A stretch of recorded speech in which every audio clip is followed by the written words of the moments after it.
Backcountry Colorado, hiking, backpacking. I did a lot of marathons and was convinced to do some ultras. Climbing, and I do filming and photography. I just like the ultras because I love the community. I just think that everybody is so nice, whether they're the first place finishers or, us that kind of mosey along.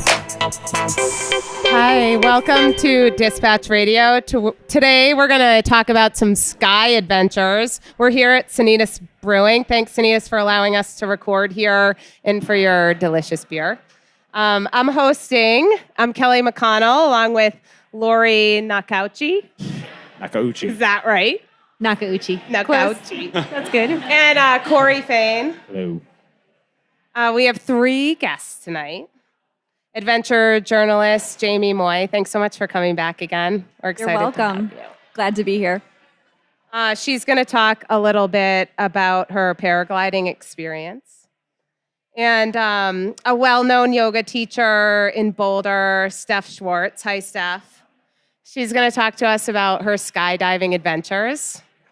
And Ben Herring from Hang Gliding, Colorado is here. Hi, Ben. Hi. Thanks for coming. Yeah, thank you.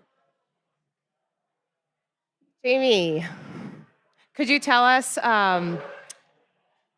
what do you do for work? A little bit more about that, and what inspires you to keep doing your work, keeps you going?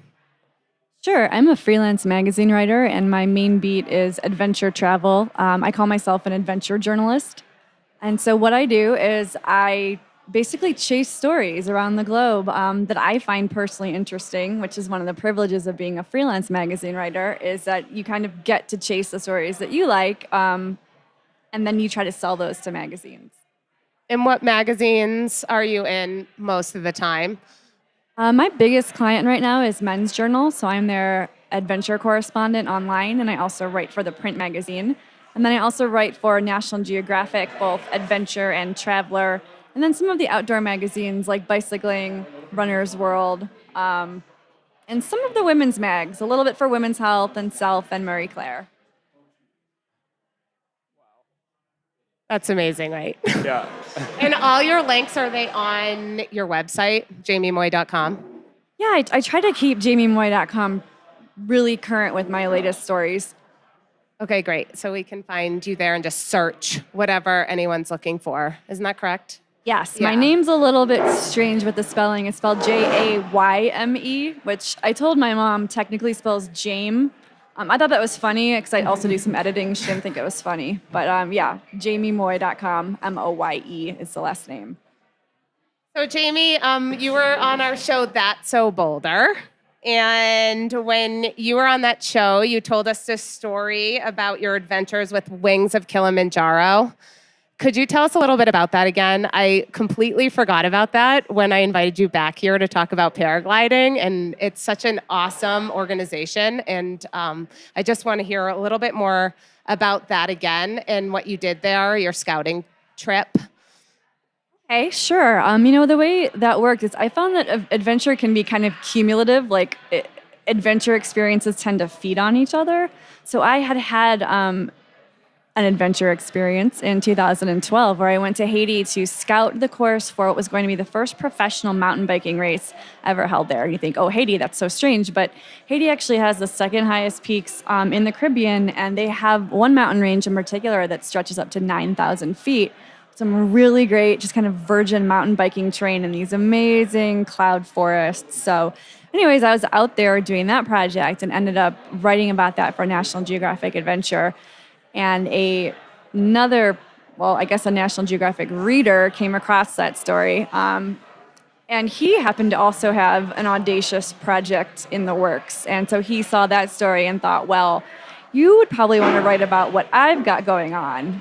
Well, what do you have going on? And he's like, well, I'm planning the first legal paragliding expedition off the top of Kilimanjaro. And, I didn't know, first of all, that anybody would come up with an idea of paragliding off Kilimanjaro. And if they did, I didn't know that it was illegal. So I was interested. I'm like, tell me more. He's like, well, it's the tallest point in Africa, and it's the highest freestanding mountain in the world. So it's taller than Everest from top to bottom. It's 16,000 feet between the peak and the plains. And with the span that large, there's 2 distinct weather conditions or more that can exist at any given time, which means when you fly off the peak, you might not really encounter closer to the bottom what you encountered at the top. So, and I guess the place where those 2 air patterns can converge can be treacherous, turbulent, for example. So it wasn't allowed by the government of Tanzania for that very reason. Just this could be dangerous. How can you guarantee that people are qualified to do this? Who's going to take responsibility for them? And this gentleman, Adrian McRae, he is an Australian man. He basically spent 2 years. I think he did 5 different trips to Tanzania to convince the government that this project was worth their support. Because they were raising money for Tanzania, correct? Isn't that true? And I think this is the other way that he got support from the government is he said, well, we're not just coming to climb the mountain and pay porters to take us up. We want to also do it as a fundraiser for Tanzania. So anybody who's participating in this, the paraglider pilots from around the world have to commit to pledging a certain amount of money. And he has actually raised over $600,000 that he spread between 2 different charities that do good things for that area. One of them is Plant with Purpose, and the other one is the One Difference. Oh, that's awesome. And there's like up to 200 paragliders who fly off the mountain. Well, so his original idea when he called me is he wanted to take a very large group up there because so many people in the paragliding community were so interested in it. I mean, by that point, and this is 2012. Yeah. Yep. People had been paragliding off of Mont Blanc for a long time in the Alps. Paragliding had been done successfully off of Everest. So Kilimanjaro was like this kind of last frontier of paragliding. So once he got permission, lots of people wanted to do it.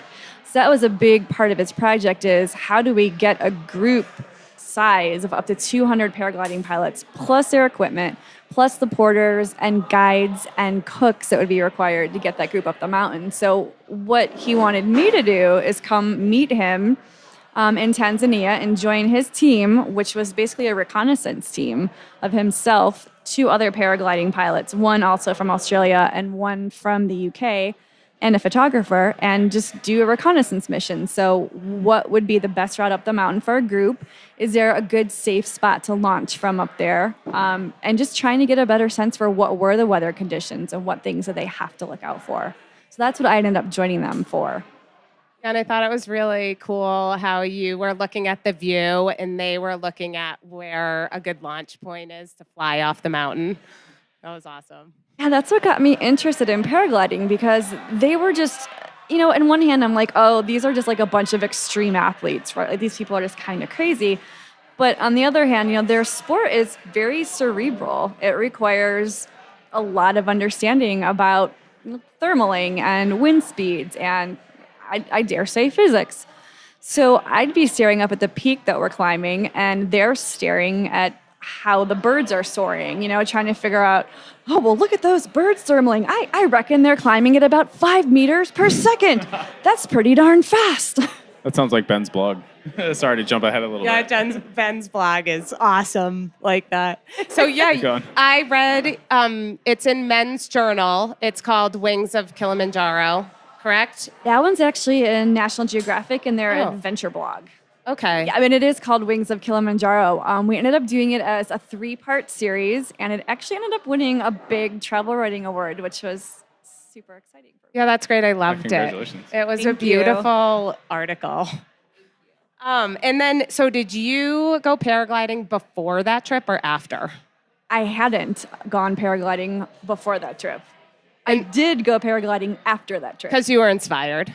Well, it's funny. It's like once something gets, finds its way into my brain, like I kind of get fixated on it. And when you're like that, like you end up kind of calling those things to you. Yeah. So, you can call it a coincidence, but I don't call it a coincidence. I happened to get an invitation shortly after coming home from a gal who does public relations for Vail Tourism.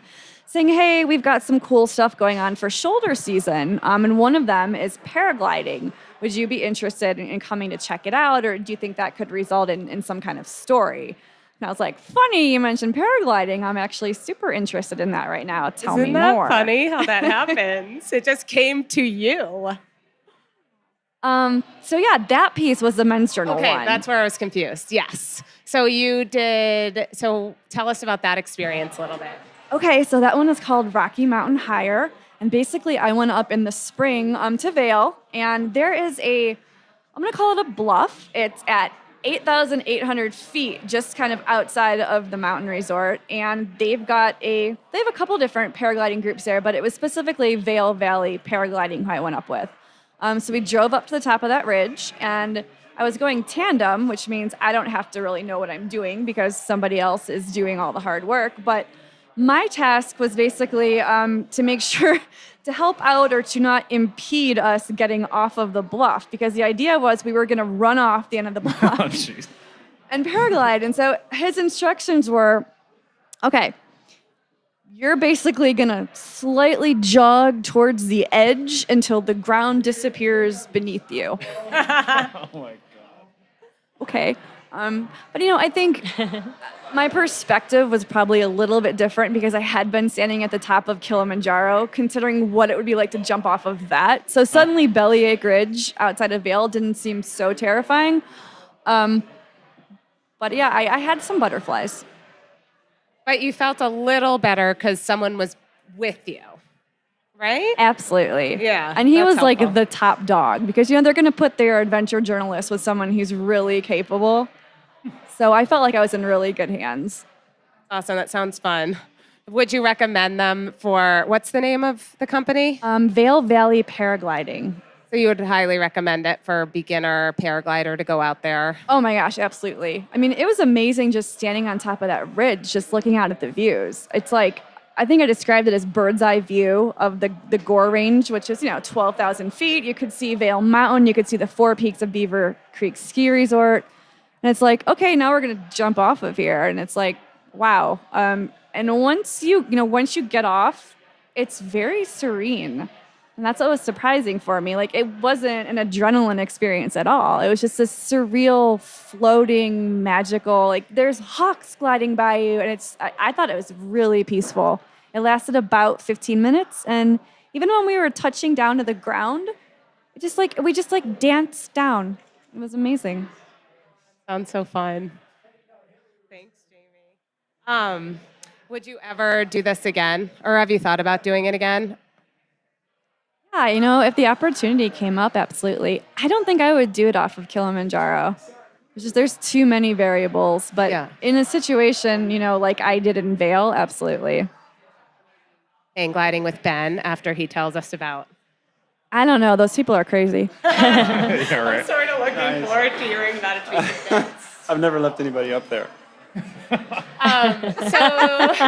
Jayme, we are really excited to hear from you again in an episode coming up that I'm also hosting at Neptune Mountaineering, her new book, On the Nose. What is that about again? Can you just tell us? Yes, it's not to be confused with Up the Nose. But On the Nose is an adventure epic about a climber named Hans Florine, who has had a lifelong obsession with this route on El Capitan in Yosemite National Park called The Nose. And he has climbed up the nose 101 times, which is unheard of. El Capitan is the Mount Everest of the rock climbing world. So he scales, this sheer 3,000-foot vertical cliff repeatedly.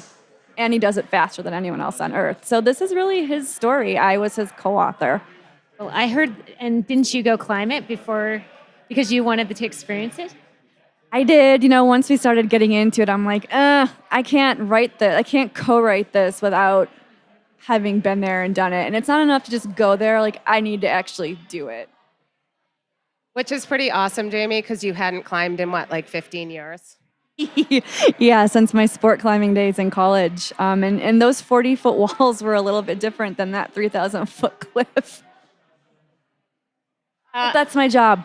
I have to tell you that you completely inspired me in That's So Boulder. And that's what's so awesome about this podcast, because I hadn't climbed in 15 years. And when you said that, I decided I was going to get back into climbing. And I just went out the other day and I loved it.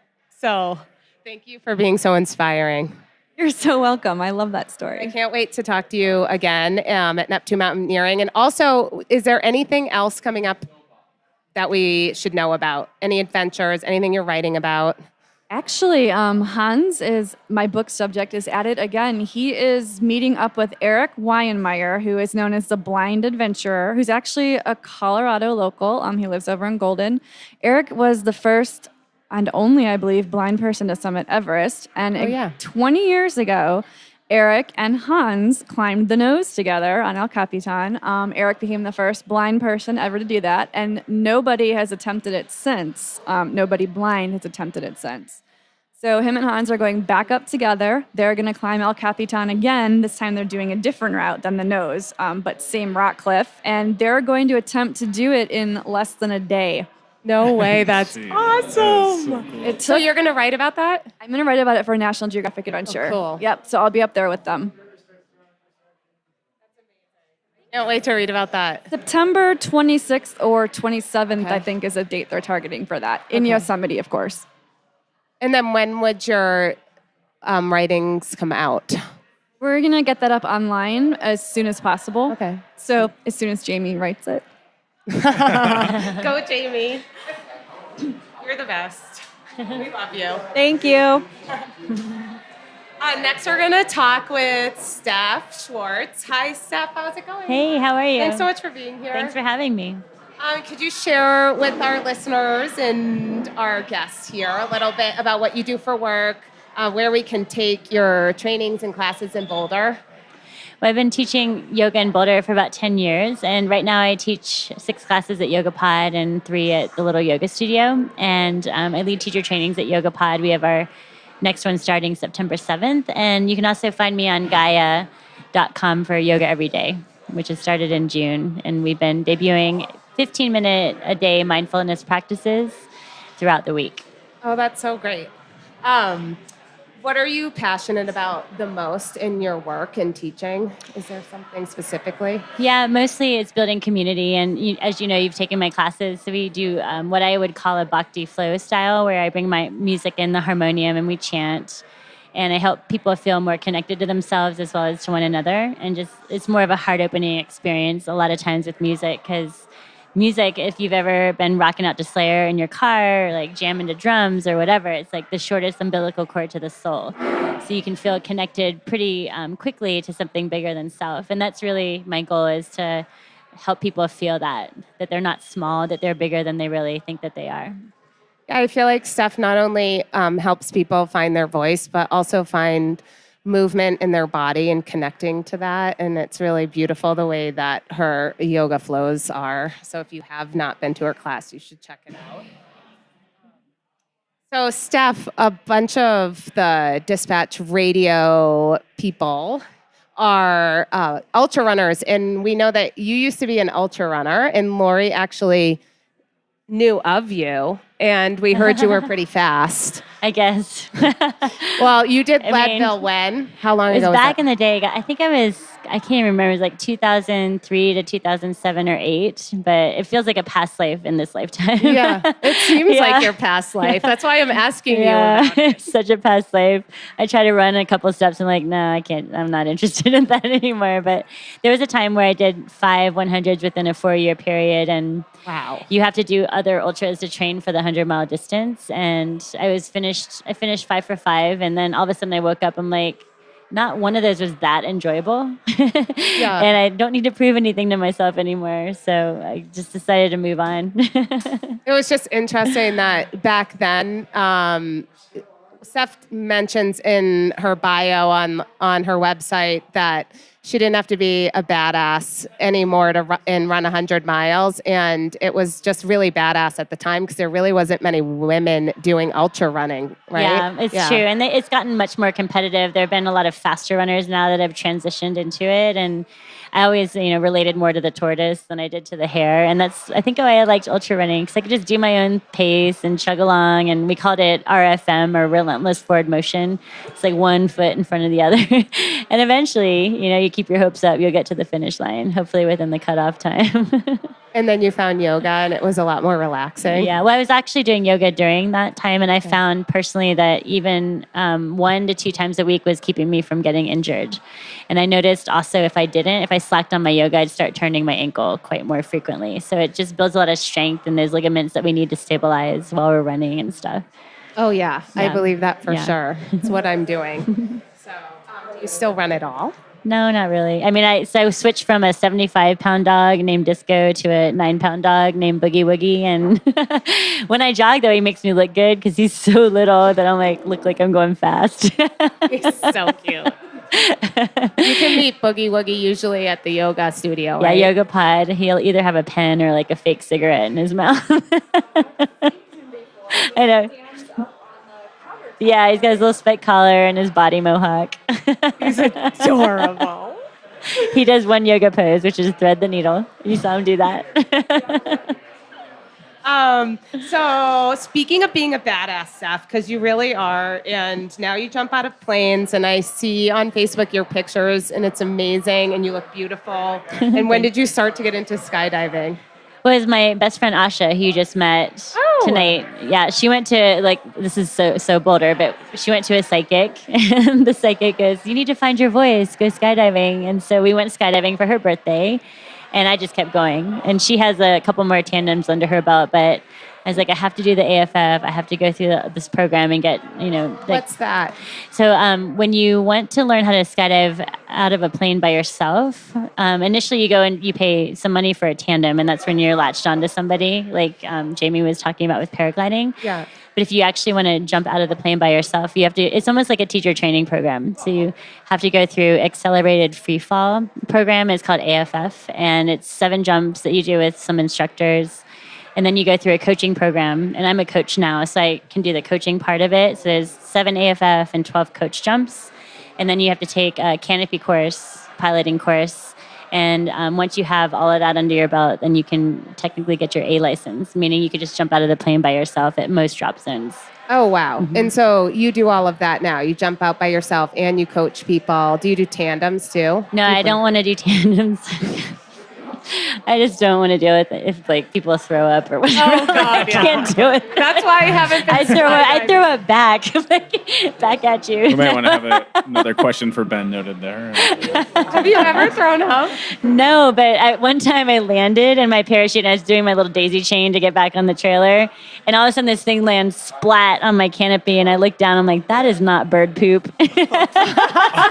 And this poor little kid had thrown up under tandem in free fall, and it coagulated down and landed right on my mane. So I had to go home and wipe it off and everything. But tandems, I'm not so excited about. I love coaching because the AFF instructor is a different level. So they're AFFI, and they're responsible for the person when you're jumping out. So you would have to learn how to fly, stop them spinning, pull their pilot chute, dive after them. Whereas a coach, you're like, all right, we jump out. It's like a private yoga sesh where I'm like, all right, let's practice your fall rate. Let's see if you can do a front flip. And let's make sure you can turn around and track away from me. And I'm not liable for any of that. I'm not actually supposed to go chase after them or touch them or pull pilot chutes. So it's more of a casual approach. And it's just fun, to be a coach and show people their vids, from the GoPro and all of that. Yeah, that sounds so fun. It's so fun. Did you know from your first jump that you were going to be really into it? Yeah, totally. And you can tell if you study personality types, I study some of the Enneagram a little bit. You can tell that the people that are so psyched on it, and you can also tell the people that they're like, all right, I don't think I'll go back and do that again. But they're glad that they did it. Cross it off the bucket list, but don't necessarily have to do it again. What did you feel like when you first did it? Oh, I was like, I did another tandem, but I should have just signed up right away for AFF. But after that second tandem I signed up for the AFF program, and I got licensed within, I think, maybe 3 months. Yeah, I think it was over 3 years ago from June, and I got licensed in September 3 years ago. Did you have that same sort of feeling that Jayme was talking about? It was just so calm and peaceful, and It's so weird in free fall, because what you think is your perception it gets so tweaked. And it's funny because you'll say, oh, I landed that, I got that so great. And you look on the video and you're just all over the place. You're like upside down. Like it's cool, like it's totally, what I love about it is people are like, oh, they always assume you're an adrenaline junkie. And I'm like, you're welcome to think that about me. But really, to me, it's completely yoga. Because you're there, you're facing into your fears. You're totally responsible for yourself, no matter how many people you're skydiving with. And you have to trust that if something goes wrong, then you have the skills to take care of it, to pull the right handles. And if something goes wrong and it doesn't work out so well, then it's just meant to be. However, it turns out. I was just going to ask you that. You said I saw you on the trail, and you said that maybe your boyfriend had lost someone base jumping and how sad that was, but at least he was doing something that he loved. And I feel like, this is a dangerous sport, and these are dangerous sports, but there's so many dangerous sports, and people die all the time doing these things, at least doing something that they love, and they're in a beautiful place. Agreed. Yeah. I feel that way too. Skydiving is actually, if you look at the fatalities, it's very minimal. Base jumping, I'd say it's kind of like free climbing under the rock climbing realm. Oh yeah. But base, if I wanted to get into it, I have to get a different rig, go through a different training, learn how to pack my parachute differently. And honestly, I feel like wingsuit base jumping is one of the most dangerous sports in the world, quite honestly, because you're playing with proximity and flying next to trees and rock walls and stuff like that. Yeah. But in the community of skydivers, which is a lot of base jumpers as well, you're sad, but you also know that people went out doing what they love doing. Would you do base jumping?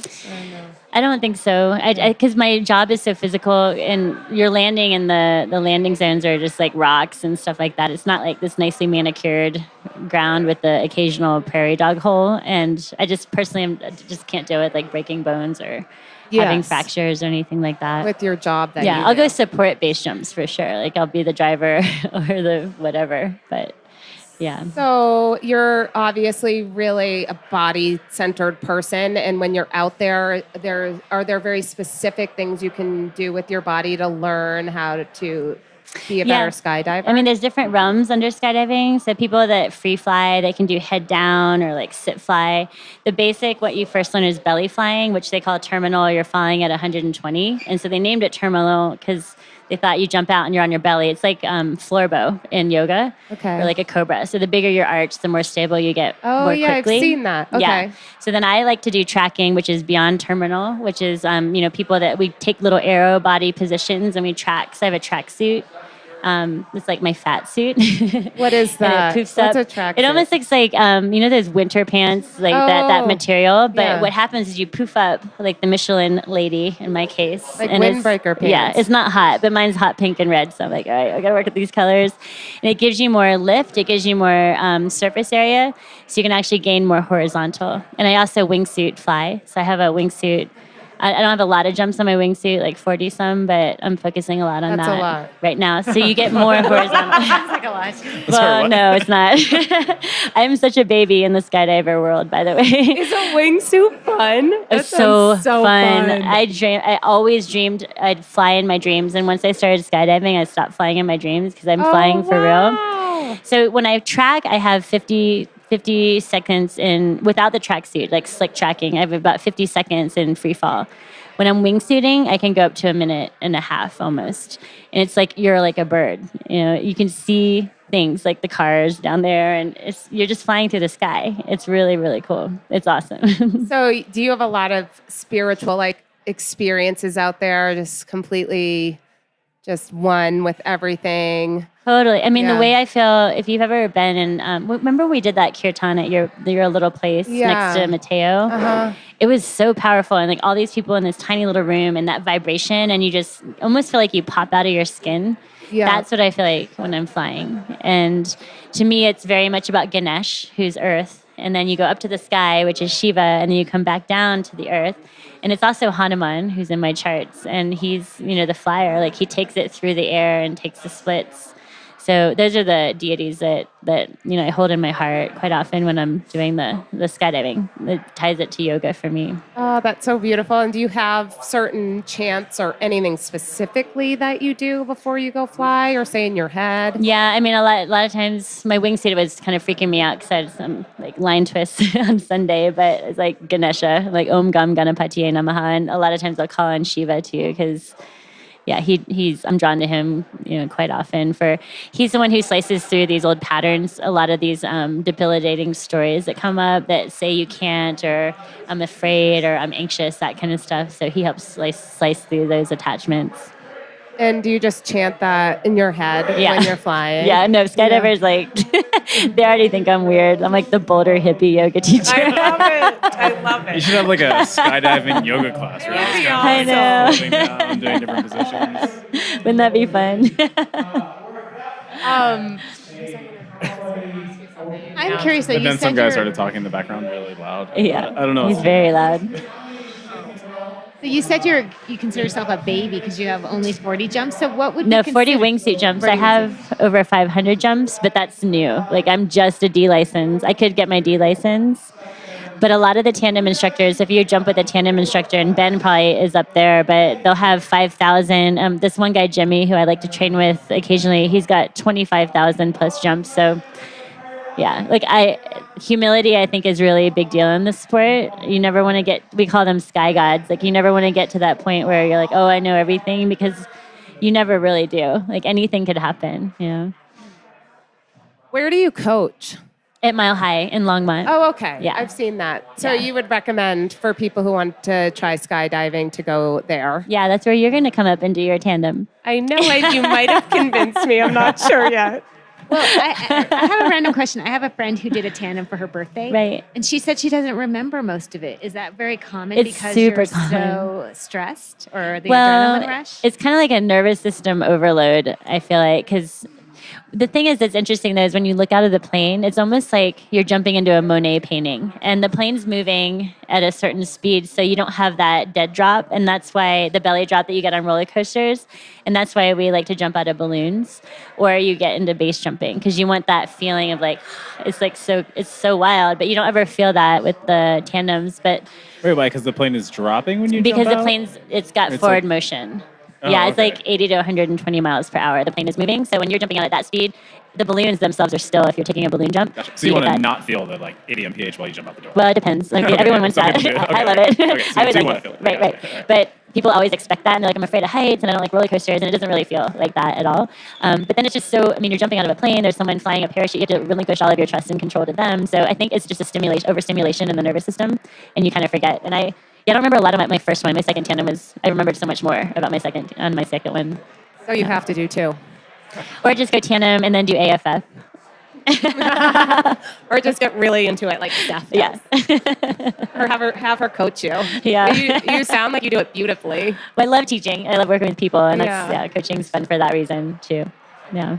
Is there anything else coming up for you, maybe that doesn't have to do with skydiving or trainings or retreats or anything coming up? No, I don't have any retreats scheduled just yet. I'm doing a little research into maybe one in India, and I'm not sure with the retreats. Yeah, I've just been skydiving a lot this summer and teaching quite a bit. So I teach 9 classes a week, and then we start teacher training in September, which is So exciting. again, Yoga Pod in Boulder here, and then Little Yoga Studio. Yeah.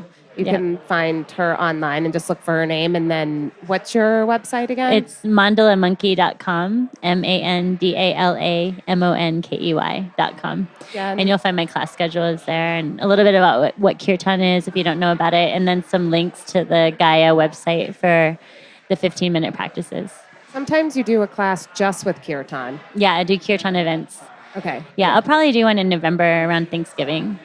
It's beautiful. If you've never heard kirtan, could you just tell the audience just a little bit about kirtan? Yeah, kirtan, it generally refers to a call and response style chanting. So I'll sing something and then you'll sing it back. You know, like when you go to a concert, a lot of times you want to know the words and sing back because it just feels good in the body to sing. And I'll do it like a home movie style situation where I put the projector up and you have the cool pictures of the deities. And we'll sing the mantras. And the mantras, or the Sanskrit words, are ways, I call it the Price is Right of the heart. So you can open up different doors to the heart. So Ganesh, we were talking about him a little earlier. He's like the elephant-headed dude with the big belly. And a lot of times you see him just prancing around in his pictures. So he helps us invite wonder into each moment. And he's the Lord of New Beginnings, the remover of obstacles. And a lot of times when we're bumping up against stuff as obstacles, we find that we're bumping up against ourselves. And he just shows us how to get out of the way of ourselves. And I have a mashup style that I do. So, that song by the Simon and Garfunkel, Feeling Groovy, or Yes. Slow Down, You Move Too Fast. So I wrote a Ganesha chant into that one. And then you might have heard the Cure mashup that I've done, Just Like Heaven, with some goddess mantras inside of that. And there's another Krishna chant. I throw in a little Bob Marley. So I try to make it really accessible for people. So there's the mantra that you're learning that's new, and then there's this familiar English phrase piece that you know very well. So I tried to get Steph to do some of that for us today, but she didn't want to do it in the bar, so you're going to have to go find her in Boulder. Yeah, come and sing it's with me really in fun. class. And she does kirtan before every one of her yoga classes. Yeah, we all sing together. I'll sing most often in Shavasana, and then we'll round it up with a chant at the end. Yeah. Thanks so much, Steph, You're for coming. I welcome. really Thanks for appreciate having you me. being here. Thank you. Hi, Ben. Hi, Ben.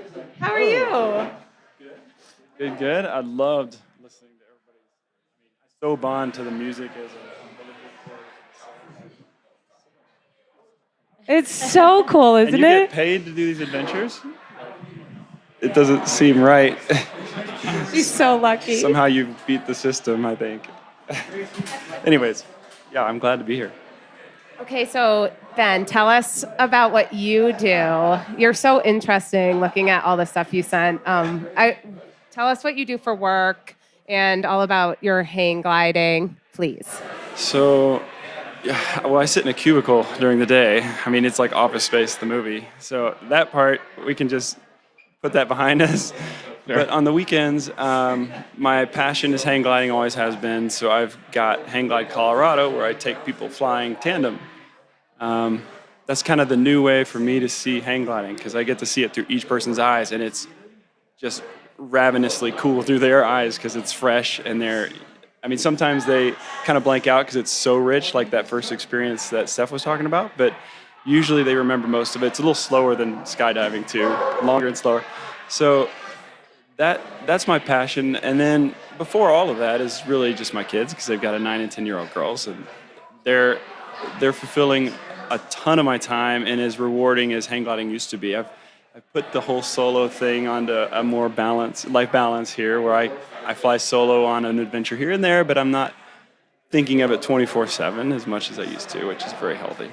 But yeah, so that's what I do. I obsess over hang gliding, sit in a cubicle, and then I used to obsess over hang gliding and then hang out with the family. But now I love hanging out with the family, and I get to do some hang gliding on the weekends. Feel that shifting? Like you can, now that your kids are getting older, you can start getting more back into doing some solo stuff again? Not right now. We're in kind of the sweet spot for building memories with the kids. And I feel like my kids are about the same age, and with ultra running, I'm right at the same point where I'm like, I can chill out for a couple of years, but like I'll come back around. Yeah. I can see where you're going for it. Yeah, it's I would say at about 35 years old, something shifted, and my heart was drawn to my kids more than this obsession, which thank God, because I was not going to be a good dad on that route. But I think maybe in 5 or 10 years, I'll be able to chase it. I have a very supportive wife, so I'm still able to do things like this summer when I disappeared for 2 weeks to go chase world records. That was okay, because I'd really been a present father and doing what I really need to be doing in life most of the year. So I still get these adventures to follow, and my dreams now with hang gliding, it's a very deep reservoir of experience and learning, because every step of the way is a fun adventure, like learning to skydive or whatever. But now, to me, it's kind of like the anomalies in weather. When we go down to chase world records, we're chasing like the ultimate day, like the deepest powder day that ski guys chase and get totally absorbed by it. We're chasing the perfect weather. So we go to the best place on earth, which happens to be in Texas, to chase those records. And we can go into that more, but I'm able to still do that, and I think it'll happen when it's meant to happen again. But I had 14 years of hang gliding in my career, and 10 of it was all hang gliding. I mean, When did you get into it? What? when I was in college here at CU Boulder, I went to New Zealand, and I was going to try to be a ski instructor for our summer there winter, and it didn't work out that way because I couldn't get a job. But we found hang gliding as a cool thing to do and blow the rest of our money when we were there. And I went hang gliding there off of the most beautiful area ever.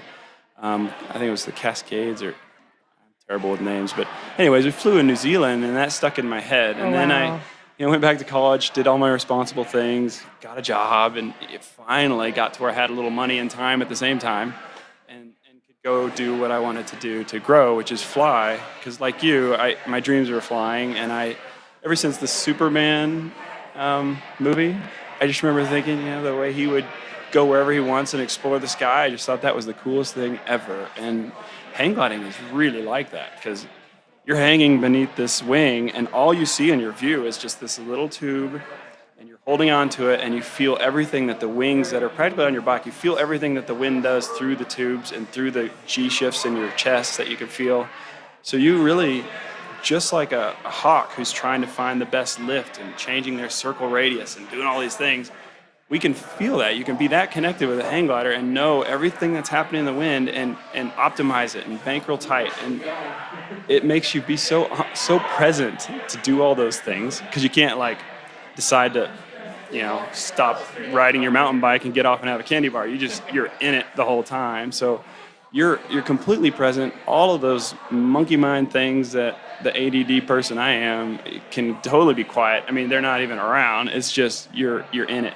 And you can take in the scenery and all those things, but I kind of went off on a tangent there, speaking of ADD. No, that was an amazing tangent. But it's how you feel every little thing in the wind.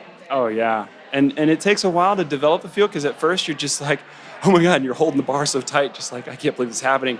But then you start loosening up, and then you loosen your grip, and you start feeling all these little subtleties, and there's so much in the air that you can use. There's birds over there that you can go fly, because the birds are the masters and they have the best lift. So you go over that Mexican eagle over there, and sure enough, you use Cory a thermal and climb 2,000 feet with him, wingtip to wingtip.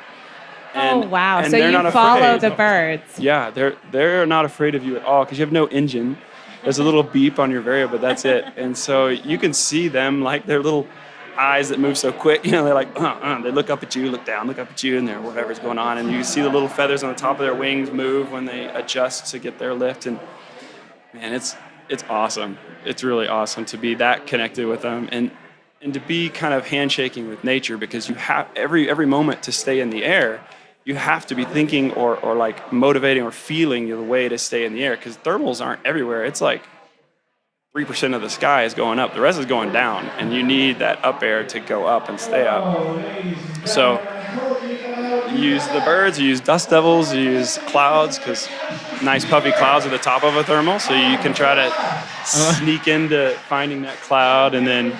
So are you a world record holder for one of those courses that you were talking about? Yeah. There's several things in aviation you can make a world record. Like the super record is to go as far as you can. The big record is to go as far as you can, so the open distance record.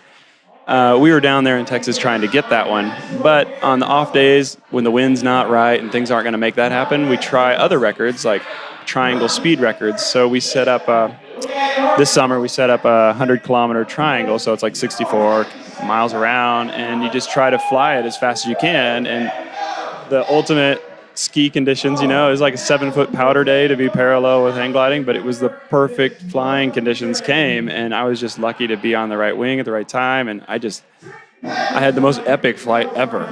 Face shots, of snow coming in my face the whole time, and it was just, every time I would go to a cloud, I would get near it, and it would just be this hang gliders will know what I'm saying, but sometimes you feel the nose pitch down and the tail pitch up, and you're getting, that's a diving position, right? And you'd be going down usually as it points down, but you get sucked like a vacuum as you're heading towards stronger lift, and it is the coolest feeling. Anyways, I would get into some really strong lift, and it would still be doing this, and I'm like, oh my gosh, okay, I'll keep going forward, and then I hit, 1,100 feet a minute, and a fast elevator in a really nice high rise is maybe 200 feet a minute.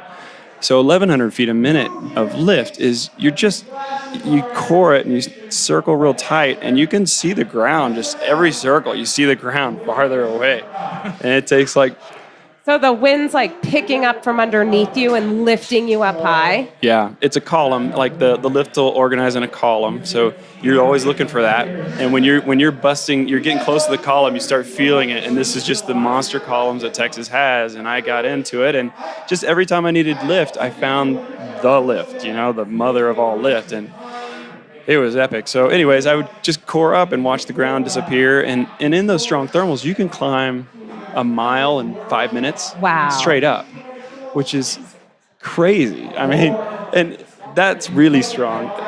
Generally speaking, it was a little less than that, but still, that's fast. So it took like 12 of those to get around this course as I was following the clouds. How do you know where you're going? We got a really cool little instrument that you put the course in beforehand, and it just has an arrow. Does it tell you do you see it, and do you have glasses on, or is it? Oh man, someday we'll have those. But no, it's a little it's about the size of a phone or a little bigger, and it's hooked to your control frame right here, beeping at you. Oh. And it beeps different, like beep, beep, beep, beep, beep. It's faster going up, whatever. But you listen to it, and then sometimes you have to look at it. Does it tell you what height you're at, and? Oh yeah. And can you everything. not go above a certain altitude? Yeah. Well, and it happened in Colorado. It's more common, but above 18,000 feet is Class A airspace, and you're not allowed up there. So you can't. So whenever we have really high, Colorado's hard. Like you fly in Telluride or somewhere, and you're already at 12 or 14, 12 when you're launching. So sometimes they'll open the altitude, and guys can get to like 24,000, and I've heard of more feet up there at Telluride, but it's really cold. Oh, I'm sure. Super cold, yeah. It can be in the dead of, well, actually right now there's a big event going in south of Buena Vista. Fly Week right now is going on, biggest event of the year, and people will get super high. I mean, they'll get to 18,000 feet pretty often, I think, if they have good days. And your camelback, on a real hot day, your camelback will freeze, and it's just wonderful, but it's really cold because you're 10,000 feet over the ground or whatever, and it's Do you really have cold. special suits on, like what Steph was talking about in skydiving? Is there special ones for paragliding to make you more aerodynamic and stuff? The paragliders have the onesies sometimes, and it's so funny. Like I want to get my hands on one like you described, because there's some old school hang gliders who wears a onesie who will wear that, and it's hysterical. And everybody's hilarious in the sport. You can't.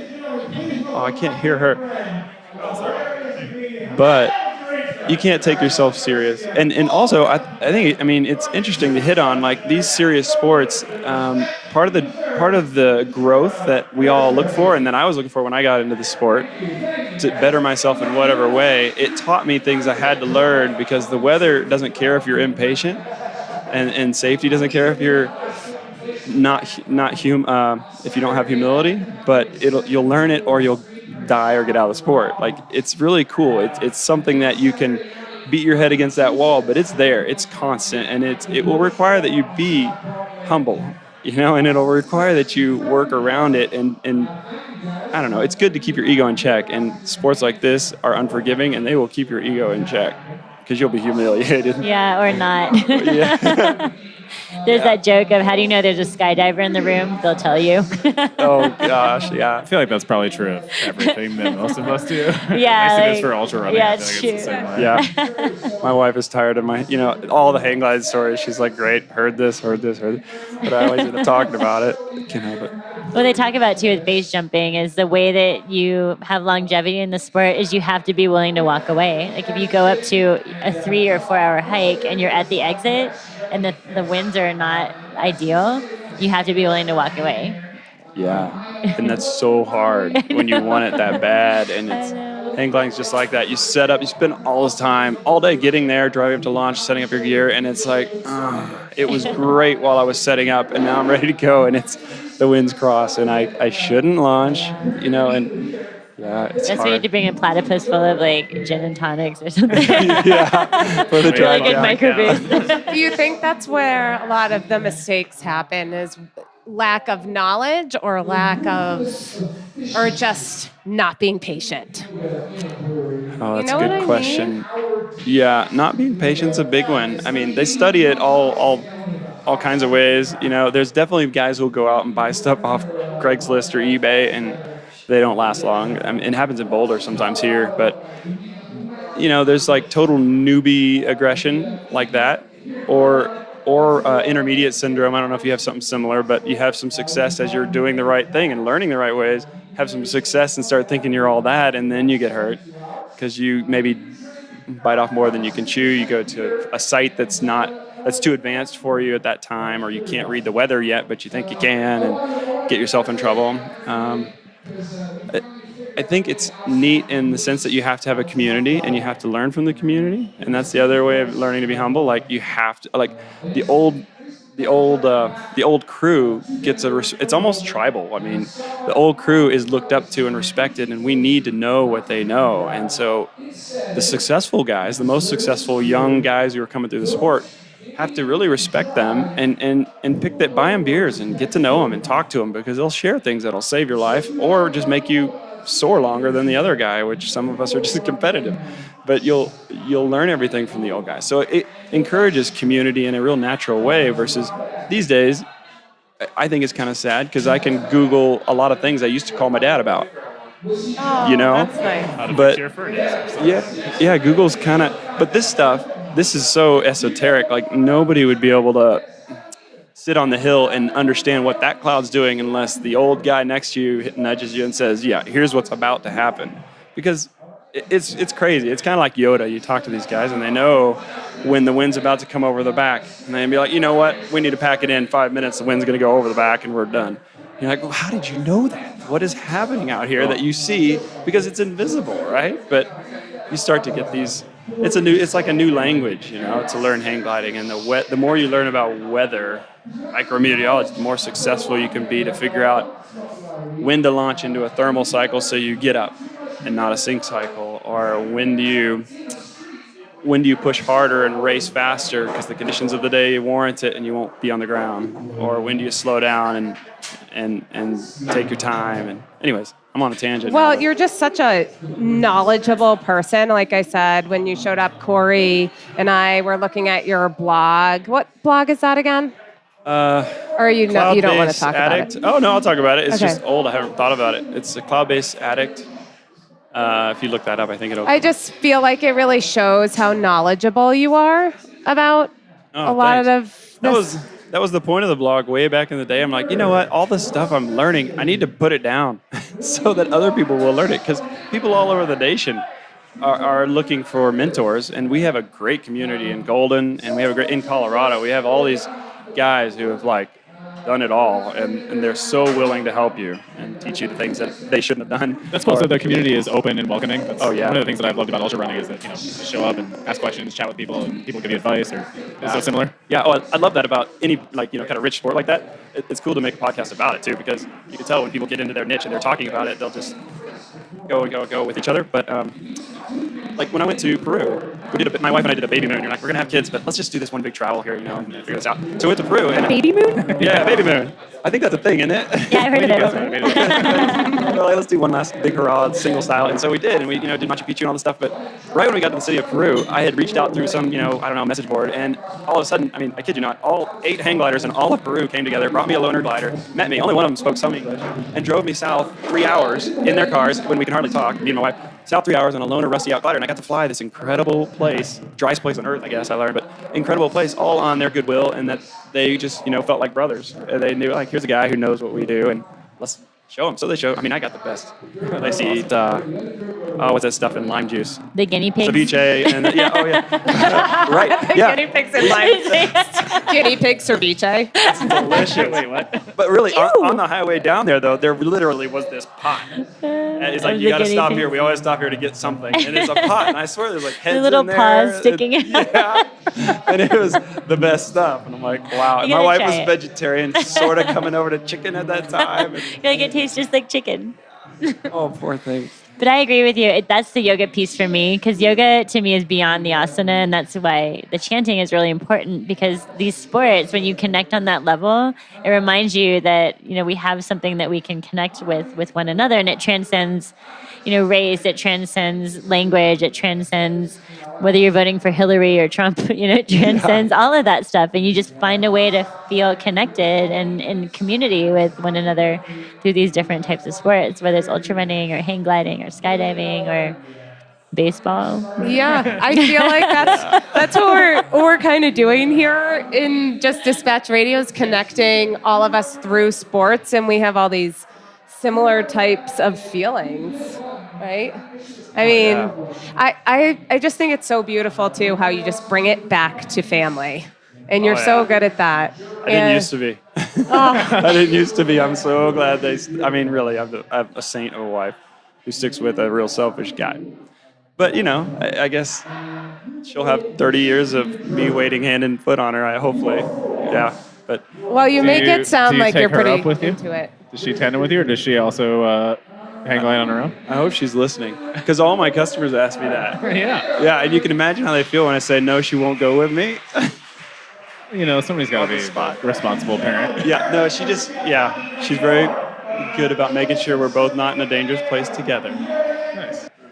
So, Ben, where can we find you to go hang gliding, or where can our listeners find you? Hangglidecolorado.com is really my main place. And this year is horrendous because of the construction at one of our sites, so I'm kind of taking people for a wait list for 2017. I saw that wait list. I mean, I Yeah. saw that you have a wait list. Yeah, it's sad. So but- where, we weren't recording when you were talking about where you take people. Could you just repeat Yeah. that? Yeah. Yeah, Golden. We've got a great flying site here in Golden. We launch by the M for School of Mines. We launch right by there and land right by the highway, and it's a great place. This is where I do most of my tandems, and I have 165 pound or less passengers when I foot launch, because the air is thin up here in Colorado. And you have to run fast, so it's a beautiful place. Like, there's so many good memories at Lookout Mountain with passengers. And by the way, just made me think of this, but if for some reason you've got somebody in mind, I do free flights for troubled youth. Like, if they've really got a bad thing going and you think it would make an impact, anybody listening, reach out to me and we'll find a way to take them flying. Because I think there's a lot to be said for just giving them something to lift their spirits and go say, look, to my friends, look, I did something cool. And it's cool to do this, not drugs or drink at that age or anything. If you're the type that's going to get into this, because you'll find your way to get into a sport like this if you're that type. Alcohol is as dangerous to you as these sports are. So don't do that stuff. Use your energy to go do something positive, like running, go for some big runs or go into an extreme sport, because it's way more healthy for you than all the other things you could do. And that alcohol will trap you, but so will hang gliding, and it's much healthier. Yeah. That's well said. Yeah. It's a good ride. There's a guy, one of the old guys in Steamboat. I shouldn't say that he's old. You're young, Ken, but he's got so many cool stories, and he says, like, it's the time machine, BJ, Ben. It's a time machine. You go into hang gliding, and 20 years later, you've got gray hair, and you wake up, and you're like, what happened? And that's kind of what happened. Something beautiful. Yeah, it is. He's got memories. It sounds it. He's got stories. Yeah, you should interview him soon. Awesome. It was really, really great, actually, to hear everything from you. And you were so responsive and awesome. And just like reading your stuff and you emailing back, I immediately just trusted you as a person. And I just think that you're just a solid dude. Solid dude. Yeah, it's nice. Thank to hear. you so much. I have to for be a coming. dad now. So I have to be solid. Well, you sound pretty good at it. Thanks. Thanks so much for coming. Yeah, really thanks for having appreciate it. me. I could obviously talk to each and every one of you for another hour, and we'll, I'm sure, see you again, and we'll see Jayme very soon. And is there anything else anyone has to say? Any other questions? All right. Good. Well, shout out again to Sanitas Brewing for having us, and sorry about the noise in the background. There's comedy on Monday nights, apparently, starting at 8 o'clock. And this is Dispatch Radio, and we'll see you next time. Thanks.